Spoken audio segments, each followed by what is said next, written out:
Hello and welcome everyone to today's Rocksmith developer stream. I'm your host and the community developer on Rocksmith, Douglas Lilly. Welcome one and all to today's developer stream.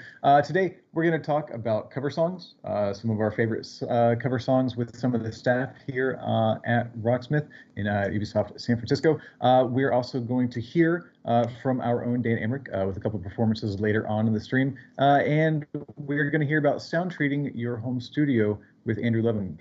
Just sweeten up the sound, your acoustics in whatever room you may be recording in. All that's coming up. So welcome to the stream. If you've never been here before, very glad to have you. We like talking about music, we like playing music, and we will later on have a giveaway in the chat. So keep an ear out for that. Otherwise, very glad to have you. And this is the first week for our new community manager, Baja, who is UB Dork in the chat. So whenever we have a giveaway, please listen to instructions from her. Also, we'll be taking your questions if you want to ask about anything we might have to say about cover songs in the chat. Just tag UB Dork and she will get those questions to us. So right now, we'd like to introduce our guests for today. We have returning for the first time in quite a while, David Stevens, and we also have with us Dr. Margaret Jones. Don't know why I had to check my notes. I knew who was here. I have notes. Look, I have notes. I'm going to look at him. Right. Welcome, David and Margaret. Hello. Oh, hello. So yeah, we're talking about cover songs today. This is I've always appreciated a good cover song. So just broadly, let's talk about what you like in a good cover song. David, it's been a very long time. It has, yes. I'm going to start with you. Rumors of my demise are greatly exaggerated. It'll be extremely rude. I'm going to start with David. Awesome. So talk about cover songs. What do you like in a good cover song? So when we started discussing this, I started thinking about that question, and at least from my angle today, I thought about songs that were a significant departure from the original, but still maintained like the heart and soul of that song. And to me, that's a great angle for a cover. Yeah. I also do appreciate covers that take the song in a new direction. But for today, yeah, I wanted to stick with that. Okay. And Dr. Jones, what do you have? I think I may have flipped that coin to the other side. I agree that I love when a cover song maintains the integrity of the original song, but I think the ones that I chose today, especially from a couple of different angles, are ones that sort of challenge the original intent of the song, or challenge us to listen to it in a different way and hear it a new way. So it'll be fun to talk about that. This will be fun. This will be fun. And I want to ask two things I want to talk about before we get too far into it. One, anybody in the chat right now, if you're live, let us know some of your favorite cover songs. We're doing, I think I asked for a list of 5 for both of our guests here. So if you've got a list of your 5 favorite cover songs, and that can be just right now, because I figure your favorite 5, anything is in the moment that you're asked. Because if you asked me 2 days from now, I would have a probably completely different list. For sure. My list was like 40. I had to pare it down. So yeah, let us know, and we'll take a look at some of those later on in this discussion. So what is the difference? And I know the answer is probably obvious, but I have a music historian and educator on the stream with me. So I'm going to ask, what, in your opinion, is the difference between, say, a cover and a traditional? Oh, that's a tough one, because I think that it's a blurry line. And actually, one of the ones on my list might actually sort of be in that gray area. Because can I give away the list, or is that like a if that like a cliffhanger? That seems like if you don't mind me messing with the order, if you want to talk about the one that mine are in no particular order, but one of the ones that I think is really poignant is Jimi Hendrix playing the Star Spangled Banner. Okay. Which is one of those departure ones. He played it as a protest song. That's a song that has a lot of meaning for a lot of people, and hits people different ways depending on, not to get partisan political or anything, but what your sentiments about patriotism and America are. You're gonna feel differently about the song. Yeah, and just in case, for some context, can you give us context about this cover, like when and where? So, yeah, specifically, like this was in the context of the Vietnam War. Hendrix had been in the military and had dropped out of the military at that point. He objected to the war. And so what he was playing when he played it at Woodstock was, and various other shows, like he played it a bunch of times. He sort of distorted the song. He played it very loud, with like a lot of actual distortion on the sound, but he also kind of took liberties with how he played it. He added like dive bombs with the whammy bar to sound, it made it sound sort of like machine gun fire. And it was supposed to sort of challenge, what people maybe took for granted or didn't understand about what was going on with the military conflict overseas. And like that was a form of protest music. And so I think regardless of how you feel about that, that's a really like poignant representation of like a historical moment of his stance about the situation in the world at the time. And like it was a way to take a song and turn it on its head and present it in a different way and just ask people to think more about what was going on. That said, I think that's where like the gray area kind of exists, to go back to the more academic question of like what counts as a cover and what counts as just like a traditional song, or like if we think about it as like a classical musician might, like if you take like a Beethoven symphony and you play it, you're not really playing a cover. Right. You're at most you're playing an arrangement. Mm-hmm. And most of the time, you like, especially if you're in like one of the major orchestras, you're trying to stay pretty like faithful to what Beethoven wrote on the page, whatever that means. And like, again, this is getting into like really hairy academic areas. So like, I won't belabor the point too much because it'll just get like yawn. But like, like if you're in like a major orchestra, you've spent your life training to know how to interpret that score. Yeah. And like everything about your training, everything about who you studied with, everything is passed down kind of generation to generation in a sort of apprenticeship model, where like you study with someone who studied with someone who studied with someone who studied with someone who knew Beethoven. And like, so like, it's like, oh, okay, I'm in on the secret of how you play this. So like, it's not necessarily like a cover the same way that like you might do at an open mic night. Like it's a performance of a score. Yeah. But we can kind of turn that around on its head, right? Where like maybe like a distinction that it'd be helpful to talk about would be like if we're playing in a cover band versus if you're playing like in a band that mostly does originals, but then you do a cover.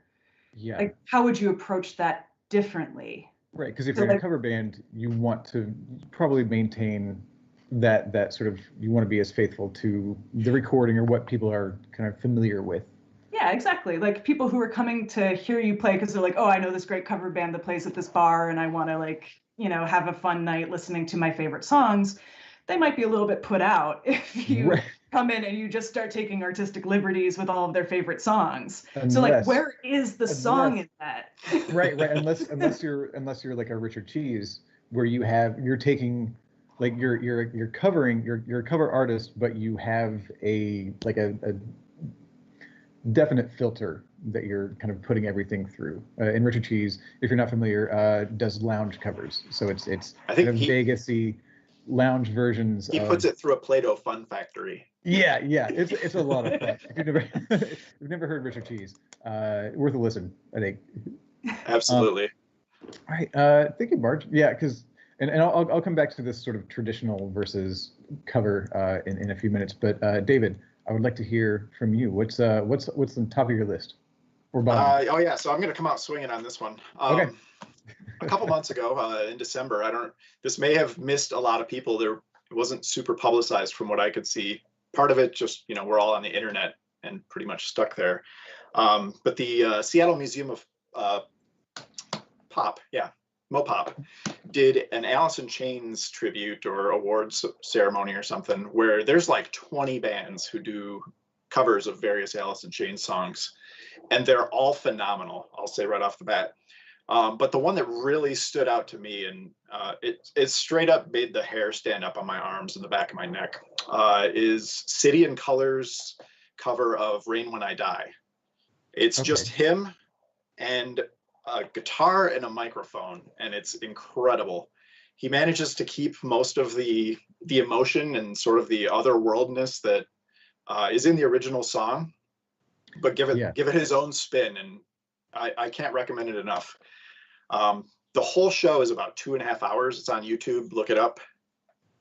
Liz Warfield does a song that's incredible. Like, I would just put that whole thing on here as my entry. But the one that really stood out to me, and I wasn't super familiar with him before listening to this song. So then now I've gone back and explored more of his catalog as a result, and it's all great stuff. So what's the artist's name again? City and Color. It's a Canadian artist. That's just the band name. I think it's just a single guy. I'm like I said, I'm only just recently turned on to these guys. Yeah, I mean, and that's a great thing about cover. That's one of the I think primary like uses of covers. It's, I guess, technically it's, you're a musician and you want to kind of show your affection, show your love for a song or the craft of whatever song. But on a I guess practical level, as a listener, covers are great for music discovery. You say, oh, that was a cover. Well, who did the original? I want to hear the original. Or, you see this person liked a song that you love enough to cover it, so you want to hear what they did with it. Now, if that's the case, depending on your tastes, it may be difficult for you to like a cover of a song that you already know and love. But if you can, that's another stream. That's but if you can get over that, and if you're able to sort of overcome that limitation and appreciate a different take on something that you love, that's just taken in a totally different direction, it can be a lot of fun. You can discover some new stuff that way. So yeah, what people want to find that one, you said it was from Mopop? Yeah, the Museum of Pop Culture. In Seattle? You should just be able to pop in Mopop Alice in Chains in YouTube and pull the whole thing up. Great. Yeah, great. It's one back to it, front to back stream. Good 2.5 hours to spend your life on.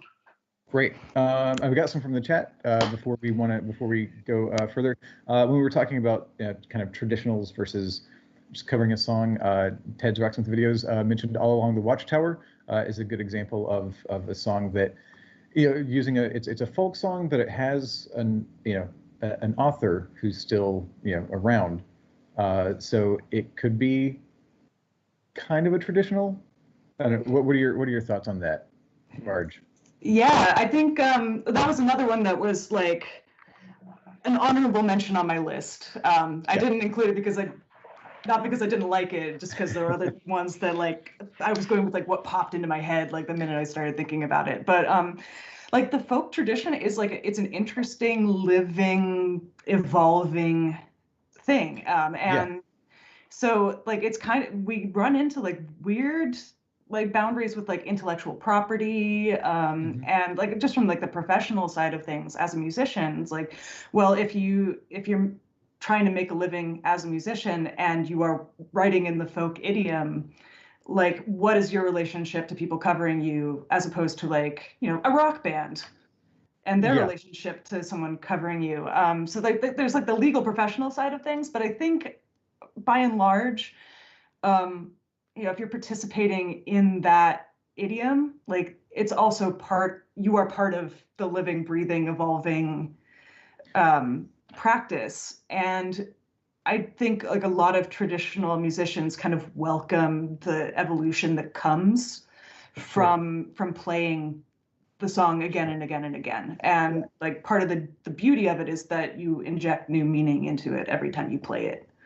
Right. And well, I want to bring. I have a list. Usually, I don't talk about my lists very often, or I'll kind of shoehorn them in at the end. But I do want to, since we're on this track, I do want to talk about Hallelujah.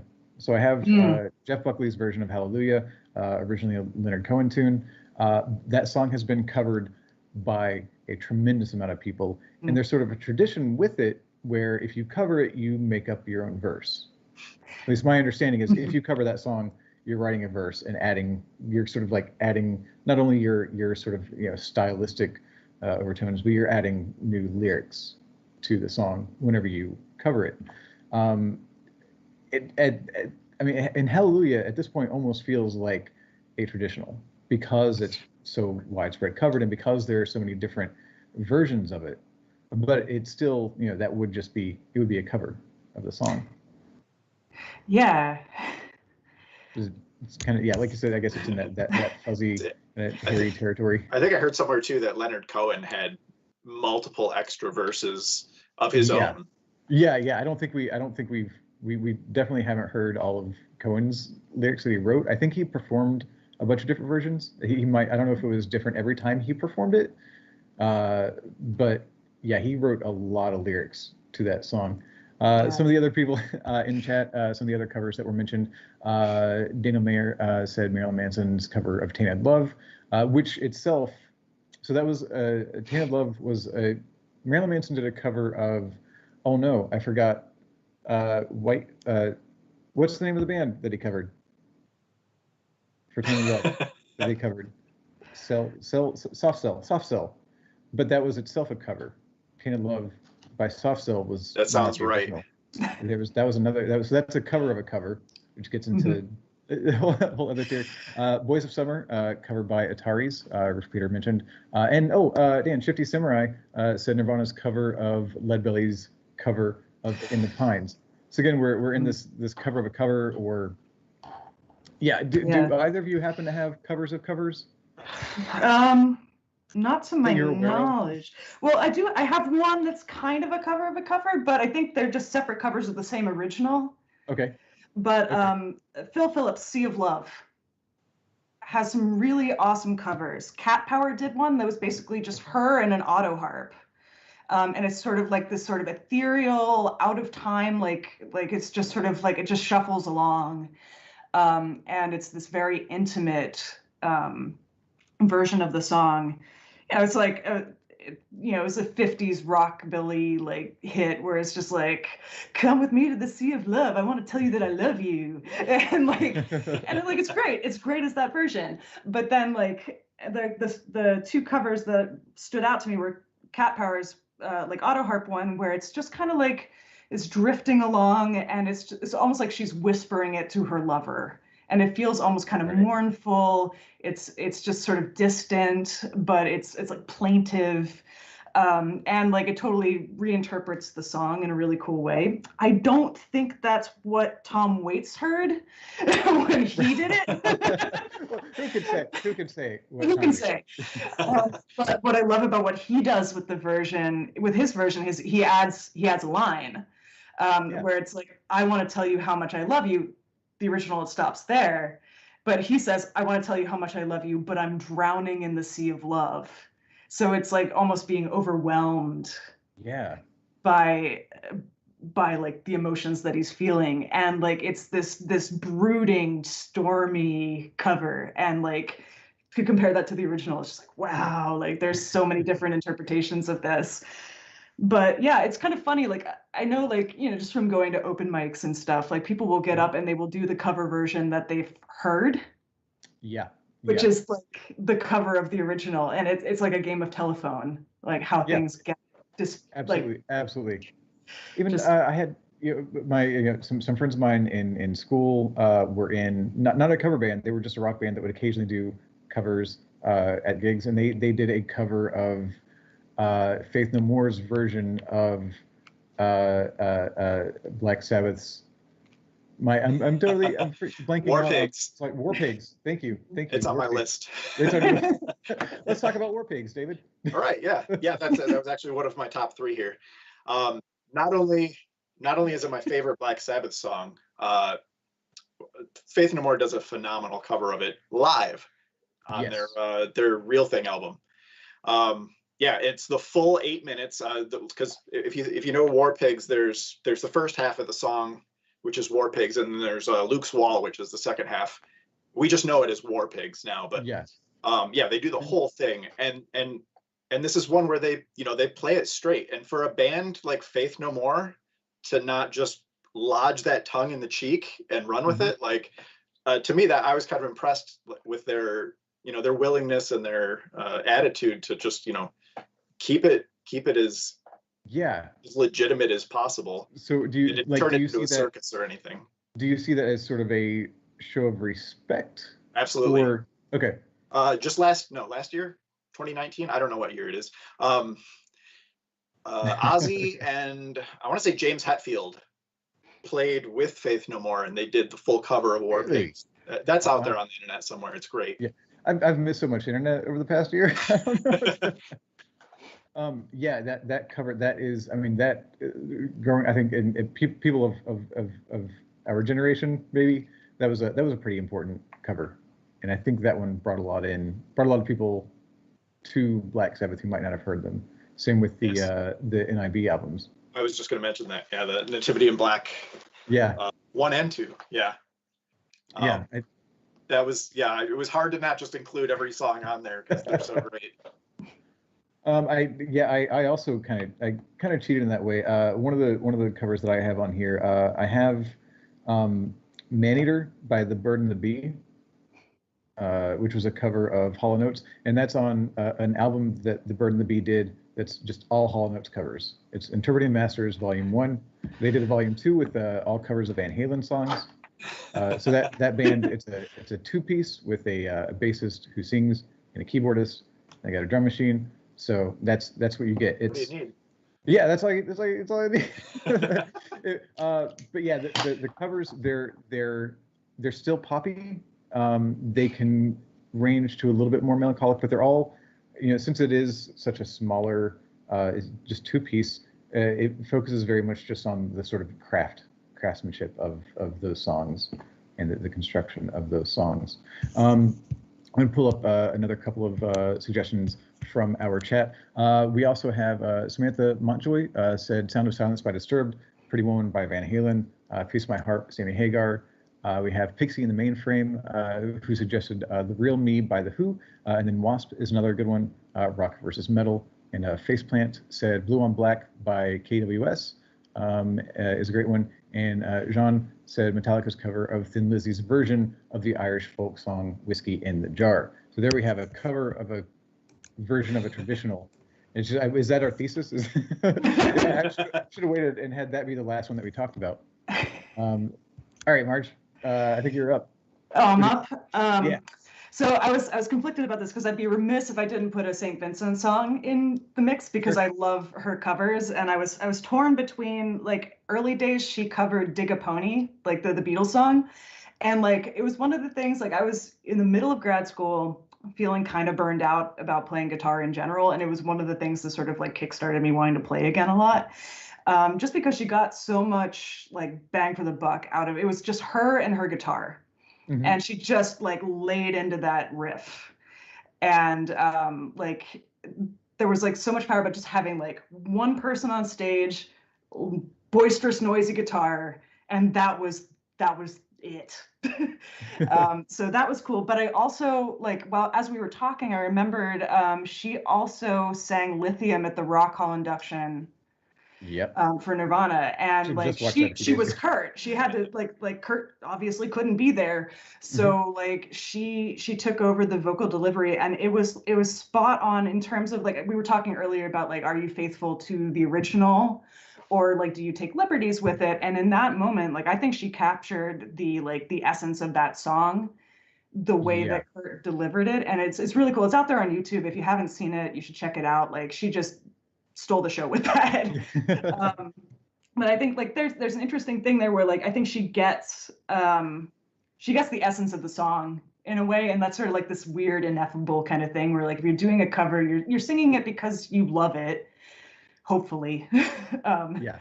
Like, you're not just like, oh, I'm just gonna play this thing, people are gonna like it. Like, there's a little bit of that out there. There's a little bit of that, but like, hopefully, if you're being sincere about it, you're singing it because it has some meaning for you, and like finding that and still making it your own, but like staying true to the essence of the song it's like a balancing act. It'd be interesting to know what you think about that too.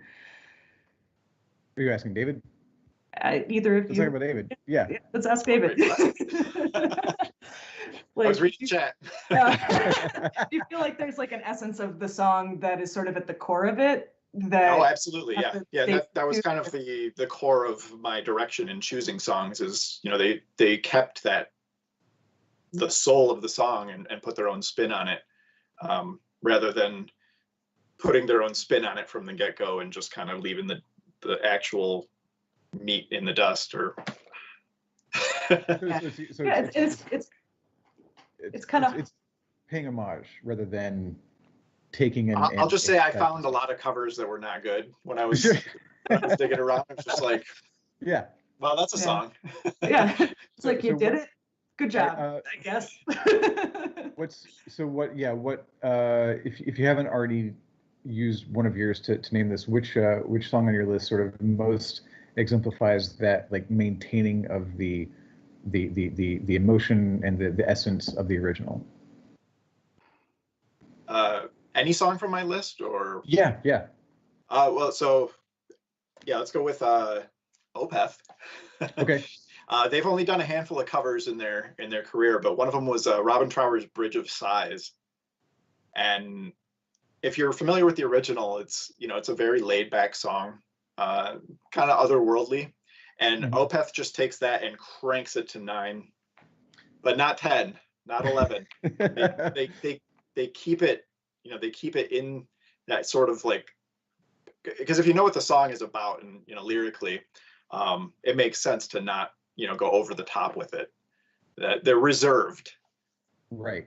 And which I guess which for Opeth, they could have taken it in any of 11 directions. Yeah. No, and that's one where he definitely is paying tribute to the soul of the original. Yeah, I guess if I had to pull one that would be very much in the soul of the original, Dead Souls, Joy Division song covered by Nine Inch Nails. It came out when I was 13 or 14 on, I think that was the Crow soundtrack, which is a great soundtrack for me as teenage Doug. Yeah, I mean, and that's one that I may not have heard of Joy Division for a very long time, if not for that cover. So that's another one that, having a band that I was really into, kind of suggest through covering the song, hey, maybe you should also listen to these people. It was helpful. It was helpul especially in covers build bridges. Yeah, absolutely. That's beautiful. And speaking of Nine Inch Nails, Johnny Cash's cover of "Hurt." Yeah, absolutely. And that's one that a totally different direction, but doesn't, like, it still pays respect to the original. Yeah, but I think the core of emotion in it, like it's going from like a younger man writing it to a much older man singing about it, but at the same time, like the suffering and the deep, like, despair of the song stays there, and like that's something that, like, Johnny Cash's delivery really captures, I think. Yeah. And I think that's one of the few ones where we've heard the original artist just be like, yours, like, just back to All Along the Watchtower. I think Bob Dylan is a bigger fan of Jimmy's version than his own. Right. Right. Yeah, I would say that's pretty fair. Speaking of Bob Dylan, I also I used Maggie's Farm, covered by Rage Against the Machine. Nothing like the Bob Dylan original. Ghost of Tom Joad. Yeah, absolutely. All right, I think I lost where I was. Who are we on? We got some more covers to talk about. Give us one. Give Marge. Yeah. What are yours? my turn. Oh, I've been going through some of mine. I also have New York Excuse, covered by Justice, originally by Soul Wax. Pretty similar. I think the NY Excuse, at least the version that I have, is on a live album, which I may or may not be touched up in the studio. I'm not familiar with that one. You're gonna have to send it to me. I will send it to you. It's if I like repetition. I like a certain amount of repetition. I come from an industrial background, and it has just enough of that, like a line of that, through both versions, both the Soul Wax and the Justice version. But the Justice just has a different energy, and samples the original, which is fun for me, if you're into samples. I also have Some Velvet Morning, originally by, and this is another one that has been covered by a tremendous amount of people. was Lee Hazelwood and Nancy Sinatra. I like the Firewater cover, and that was on an album of Firewater covers. I like albums of covers. I think there was a good KMFDM cover on I think it was a Depeche Mode. Speaking of Nancy Sinatra, Depeche Mode. Megadeth does a cover of "These Boots Are Made for Walking." So did KMFDM. Yeah, like way back in the day. Like yeah. Is that one on your list, or you just think of it? It's on the list. It wasn't one of my major ones. Okay. Yeah. I have a pretty big list. Okay. Marge, what do you have? What else do you have? So maybe an artist that not everybody on the chat's familiar with, but definitely worth checking out. British songwriter, guitar player Anna Calvi. She covered TV on the radio's "Wolf Like Me." Oh, interesting. And like what she does with it's really cool because like if you remember that song, it's like it's fast paced, but it's also like, you know, I'll keep it PG-13, but it's like kind of raunchy, a little kinky, little raunchy. She slows it way down, and it's all with like she's playing through an AC-30 that's just dimed with like tons of reverb on it, and she just like goes at it with a slide, and like the guitar just howls like a wolf. It's just like tone painting. It's just like the guitar is doing all of the work of it, and then just like the like orchestrational, the drums are almost orchestrational. It's like, and it's just brooding. It's moody. I don't know. That's what I picked a bunch of brooding, moody songs. Sure. I don't know. But like it's well worth checking out. It's a great like just chaotic slide guitar part if you're into that kind of thing. Well worth checking out. Totally recasts the song, tells it from a female perspective instead, and it just feels very powerful in a cool way. A couple of other sort of moody songs that were mentioned in the chat, Guy Massey, and it's been a while since I've heard this cover, but if I recall it, it's also like a very stripped down, just moodier, almost angstier version. Patti Smith's cover of "Smells Like Teen Spirit." Ooh, yeah. Which I think wasn't there like a poetry breakdown or a spoken word breakdown in the middle of that cover? I don't remember. It's been a long time. That would be on brand. Yeah. And also Emmanuel Neff in the chat mentioned Muse's version of "Feeling Good," which I won't say it's moodier than the original. Which again, I think the Nina Simone version I think was also a cover, because I think "Feeling Good" was a musical song. Is a song from a musical? That sounds right. Let me look it up on the internet. I haven't been able to say this for a while, but I don't cite my sources. Like I don't check anything. I just say things and hope it's true. But that's my recollection. Well, you say it on You're the on internet. the internet, aren't you? Yeah. Okay. The version I just pulled up was attributed to Michael Bublé, so that can't be right. I don't think. I think secretly he wrote everything 100 years ago and is immortal. But, I mean, I have nothing to dispute that. Yeah, it is. It's for the musical "The Roar of the Grease Paint," the smell of the crowd. First performed in 1964. So yeah, I mean that happens so much in jazz that things sort of find their way into like being a standard. Like Reason. Yeah. Another one I can think of just off the top of my head is like Ella Fitzgerald singing "Tisket Tasket." Like that's just like a nursery rhyme, but it's a jazz standard because she reworked it, she added extra parts, and now it like everybody, you can't get through a career playing, anything close to like bebop without hitting Tisket Tasket at least once. she brought it into the canon. Is that fair to say? I know canon is a touchy thing. Canon is a touchy thing, but like standard. It's a standard. It's a standard. Yeah. David, let's okay. It is almost 20 till. Let's do a quick fire. So if we've missed any ones that you definitely want to touch on, Marge, what else have you got? So my final one that I will offer to you is a weird one. Okay. The Russian musician Ina Pivars, I hope I'm pronouncing her name right.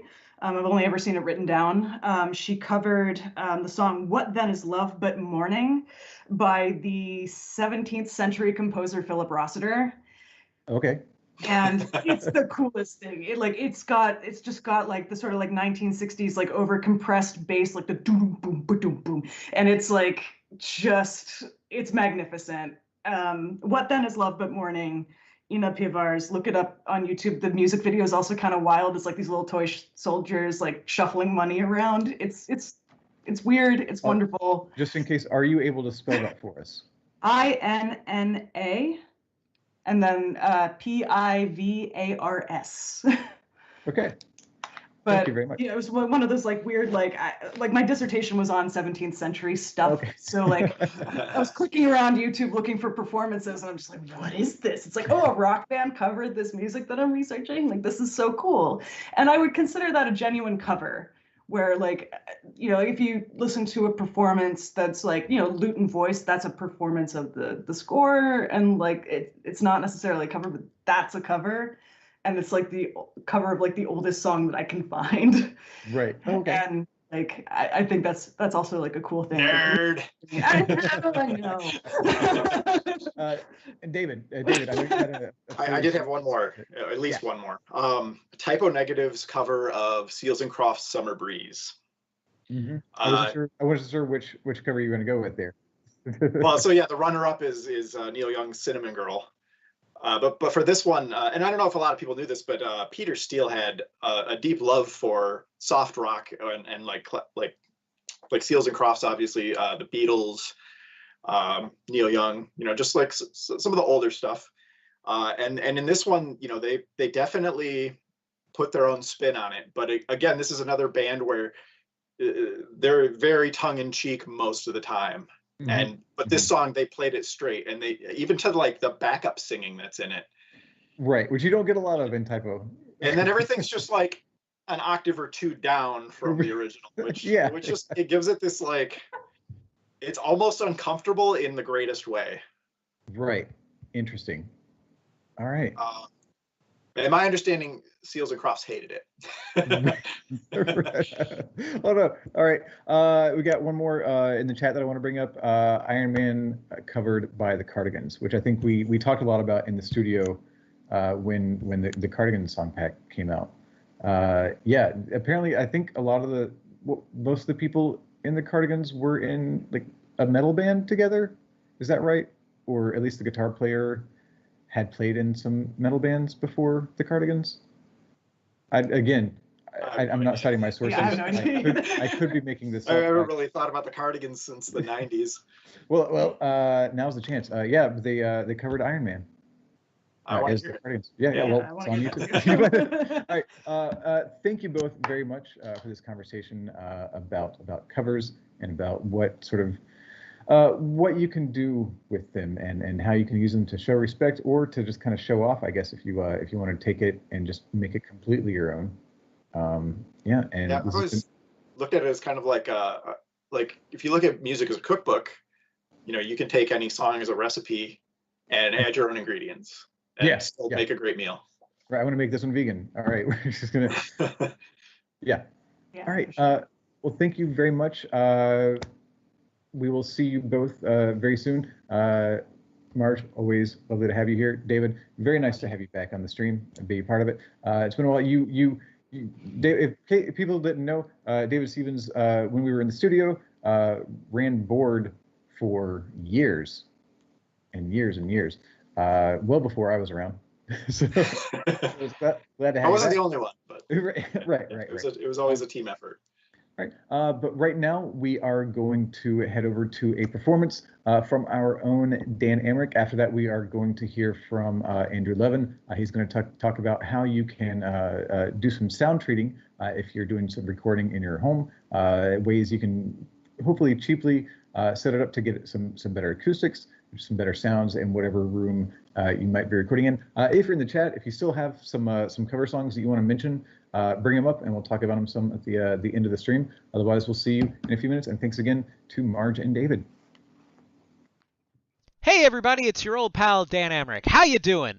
I'm doing well. Thanks for asking. I'm a pretty optimistic guy, and that's why I'm picking two songs about death today. I have an extremely morbid sense of humor. People that know me in real life are sometimes still shocked at just how morbid I can be. So I wanted to do two songs today that are both sort of two of the darkest songs, I think, at least on the surface. Certainly two of the darkest songs in the Rocksmith 2014 library. First one is My Chemical Romance, Dead. I came to the Black Parade very late. Everybody else was like, cool, I'm a sullen goth teen. And I just wasn't even aware that what they were doing. And I like me some pop punk, and I sort of came in through the pop punk door, and I found this awesome concept album about death.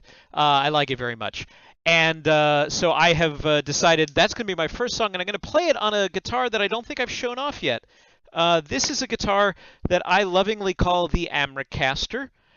It is a parts caster that I put together from bits and pieces. I had some major help from Brian Pody. It is a full width 1 3/4 inch Strat style body. I think it's basswood. And then I custom made the pick guard for this so that it could hold 3 Wilkinson mini humbuckers, courtesy of a suggestion from Mad Al. Those of you who know Mad Al in our community, he knew that I liked mini humbuckers, and he pointed out these Wilkinsons that are mostly a UK brand, but you can get them in America. They're made in China, and they were $30 a pop. And so I was looking for a cheap way to make this guitar, and that fit the bill.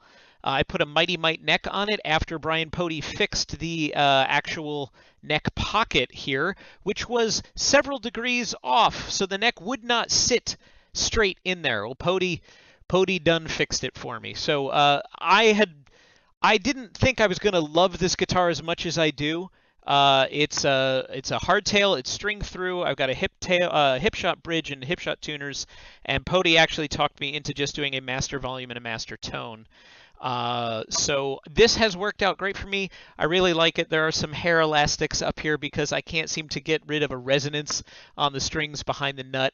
I have staggered tuners, so I'm not supposed to need string trees, but it still makes a funny noise if I don't put a little something on it to dampen it. Regardless, I'm really comfortable with this guitar. I'm really happy with this guitar. It was supposed to be built on a budget, and it wound up punching well above its weight, as I like to say. So we're going to give this a shot on My Chemical Romance. Here we go.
amazing performance. Hey yo, it's Andrew here. Wanted to talk a little bit about sound treating your room. Whether you're recording, mixing, or just listening to your favorite music, the room that you're in has a huge effect on your experience. In 2021, most of us are making music from home and don't have the luxury of recording in a multi-million-dollar studio that's specifically designed for acoustic perfection. But luckily, there are some simple and cheap things you can do to make your room sound better for relatively cheap. Most smaller, rectangular, and square-shaped rooms, like the ones in most of our houses, sound like steaming piles of garbage. This is especially true for rectangular and square-shaped rooms like this one with wooden walls and lots of windows. This is because the sound waves don't have much space to travel before they bounce off a wall, then probably bounce off another wall, then probably keep bouncing until they interfere with each other. Waves bouncing and hitting each other in non-ideal places is what's called phase cancellation. Here's a little illustration I pulled off of Google Images to show this. As you can see, when a sound wave of the same frequency hits itself at the wrong point in the wave, it either cancels itself out completely or creates a new, probably crappier sounding waveform. You may be asking, what about all those rooms with big reverb and echo that sound glorious and amazing? Well, most of those are big enough so that the waves have enough time to dissipate before they cram into each other. In addition, most of those rooms are an odd shape, like a trapezoid, with angled walls and ceilings and lots of weird objects in them that cause the waves to bounce in all directions and thus avoid each other. This is something called diffusion, which we'll talk about a little bit later. Your square rectangular room, unfortunately, does not have that luxury. Okay, so what can you do about all this?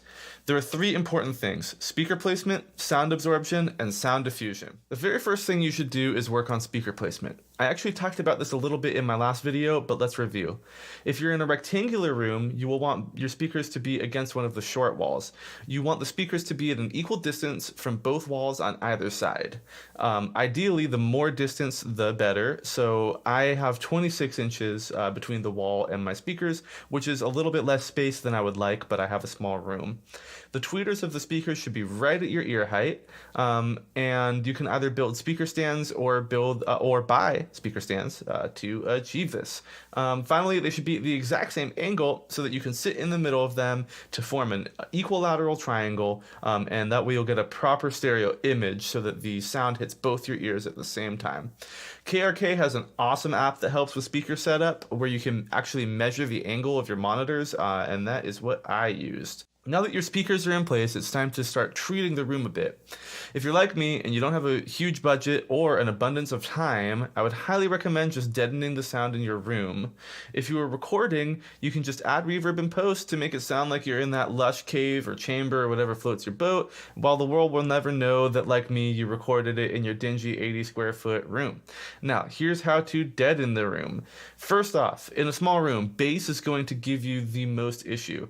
Bass wavelengths are long, so they will bounce around a ton, causing cancellation, and this will make your room sound tinny or way too bassy. If you need to pick one thing to spend your money on, spend it on bass traps. Bass most easily gets caught in corners, so ideally you would cover all corners of your room from floor to ceiling with bass traps, and if you want to go even more crazy with it, you can cover all of the spaces where the walls hit the ceiling and the walls hit the floor. For the budget-friendly and creative folks, build your own bass traps. If you're short on time like me, buy some. I was able to get my bass under control for about $150 using these foam bass traps from Foamily. They're great for people like me who are both short on space and budget. They sound decent, and bass was the first thing that I treated, and before I even treated the mid and high frequencies in my room, I could tell a huge difference. Here's a DIY bass trap that you can build for cheap. Notice how thick it is. The thicker the bass trap, the more absorption you will get. After your bass is under control, you'll want to take care of your mid and high frequencies. Again, if you have some time and creativity, look up how to make your own. Otherwise, if you're like me, just buy some of these foam sound panels from Foamily or a bunch of other companies that make them.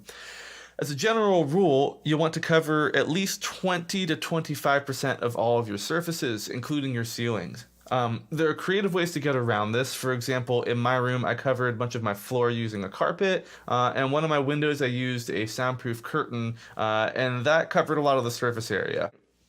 In general, you can cover wherever you want on the surfaces. However, you will want to make sure that you cover the first reflection points on your wall first. In order to find these first reflection points, which is the first place that the sound hits the wall, you're going to want to get a friend and a mirror and sit in your monitoring position after you've already set up your speakers. Your friend's going to walk around the wall with the mirror and place the mirror on the wall. And when you see a tweeter in the mirror, you're going to have your friend mark that point in the wall with a pen. That is a first reflection point. You want to do this for all of your walls until you find all of the first reflection points. I had maybe 3 in my room, and I have a weird shaped room. So you may only have 2. You may have more, depending on the size and shape of your room. So anyway, that's how you set up these low and mid-range sound panels. And the thicker the panels, the more absorption you're going to get. Again, 1-inch thick panels are going to absorb less than 2-inch thick. Because I had already put so many bass traps in this room, I'd opted for 1-inch panels, but you may want to use 2-inch if you want to go a little crazier with it. Finally, I wanted to briefly mention diffusion. Here's a photo of a DIY diffuser that just uses a bunch of pieces of wood cut at different lengths and then are bound together. Essentially, diffusers use a very reflective material like wood and create an extremely uneven surface so that the sound waves bounce in a bunch of different directions, which causes less sound wave interference and much more pleasant sounding reverb like they do in large concert halls. But this also works in smaller rooms. If you don't want a dead sounding room and would like to transform your little bedroom into an epic sounding hall, it's going to take a lot of work, and I wouldn't recommend attempting that without some experience. However, a well-placed diffuser or two on your first reflection points can make a big difference in combination with sound absorption. So anyway, that's all for now. Thanks for watching, and I hope this was helpful. Please let me know if you have any questions in the comments. Hello and welcome back to a live portion of today's Rocksmith Developer Stream. I am still your host and community developer on Rocksmith, Douglas Lilly. Thank you very much to Andrew Levin and Dan Amrich for that look, respectively, that look at sound treating your studio and for that performance. Right now, going to do a couple things. First, we are going to give away 5 copies of a song pack on Steam. This will be in the chat, so if you're live in the chat, please look for UB Dork to get your copy of the Pretty Reckless song pack on Steam. We're giving away 5 copies. It's just first come, first served. Whoever grabs the code and puts it into Steam, you've got yourself the song pack. That song pack, again, Pretty Reckless, includes Going to Hell, Make Me Want to Die, and My Medicine. All of those can be yours if you are a lucky winner and able to grab that code and enter it into Steam. Otherwise, I want to go through a few of the other covers that were mentioned, a few of the other favorite covers that were mentioned in chat, going back to our earlier conversation. Pixie the Mainframe also mentioned Doll Parts by Miley Cyrus. I have not heard that one, and I would be really interested to see Miley's take on Doll Parts. Boys of Summer cover by Ataris, mentioned by Riff Repeater. I thought we mentioned that, maybe not. It's okay. And then Zagadozi agrees that Cash's cover of Hurt nails the make it your own / maintain the original feeling the best. Ted's Rocksmith video also mentions Joe Cocker's cover of With Little Help from My Friends. Very important to me, especially if you you watched primetime dramas in the 90s. And then Pixie Mainframe also mentioned Diamond Head did a recent cover of Metallica's Am I Evil? And Pixie Mainframe actually prefers it. So there you have it. There's some more covers that we maybe should investigate. If we're talking about one, actually, you know what? I forgot my favorite cover, and I totally just missed it when I was thinking about these. Bonnie Prince Billy's cover of Am I Demon by Danzig. Folk version, very dark, very, very atmospheric. Interesting to me. If you like that sort of thing, check it out. Right now, we are going to hear from Dan Amrich one more time. I was going to do one final performance with a very, very special guest. And after that, we'll come back and say farewell. So here is Dan Amrich. Hey, it's me again. I'm back for a second song, another fun song about death. This one is Possum Kingdom by Toadies. And I chose that because when I told my wife I was going to be able to do some songs this week, she said, "Ooh, are you going to do Toadies? And can I play it with you?" So here's my wife, Katrin Auk. Some of you know her, some of you do not. She's a bassist. That's her bass. We're going to play Toadies. Oh, yeah, you can't see it. Well, you'll see it in a second, because we're going to play Toadies by Pascal Himdo. Why are we playing it? Because I love the song. Because she loves the song, and you don't say no to your wife when she wants to play Rocksmith with you, right? Right. Here we go.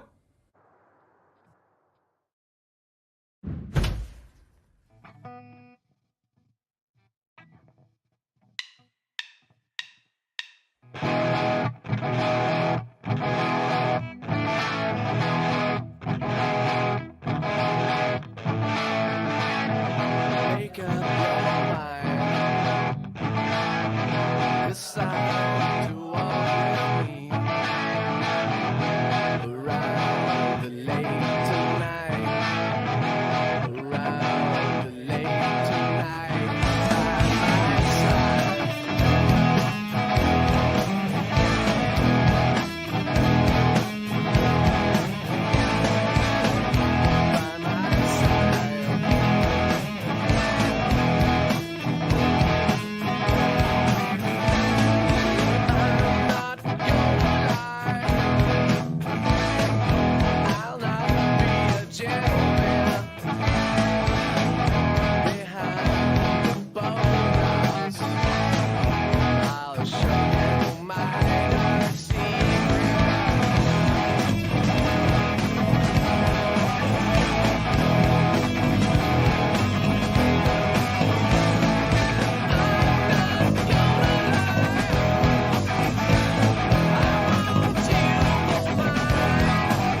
There you go. That's our song. I hope you liked it. Do you hope they liked it? I do hope they liked it. We hope you liked it. If you want to find out more, I'm at Dan Amrich on Twitter. I'm at Katrin Auk on Twitter. I'm also at PSwap Ninja for Palette Swap Ninja, my parody band, and at Hero_Falls for my current musical project, Hero Falls, which Kat and I are working on together now.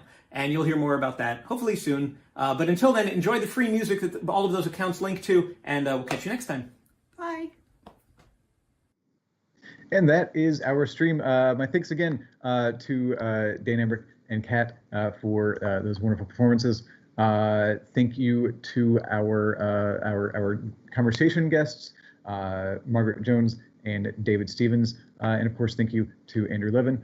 Thank you to our new community manager, that is Baja, aka UB Dork, in the chat here with you, and thank you to everyone here for being here. If you want, give us a follow on social media. We are at Rocksmith Game on Twitter and Instagram. And if you give us a subscribe here on the Rocksmith channel on YouTube, you'll get alerts whenever we go live in the future. Otherwise, we will see you in 2 weeks. Thank you very much for being here. I'm Doug, and we will see you very soon.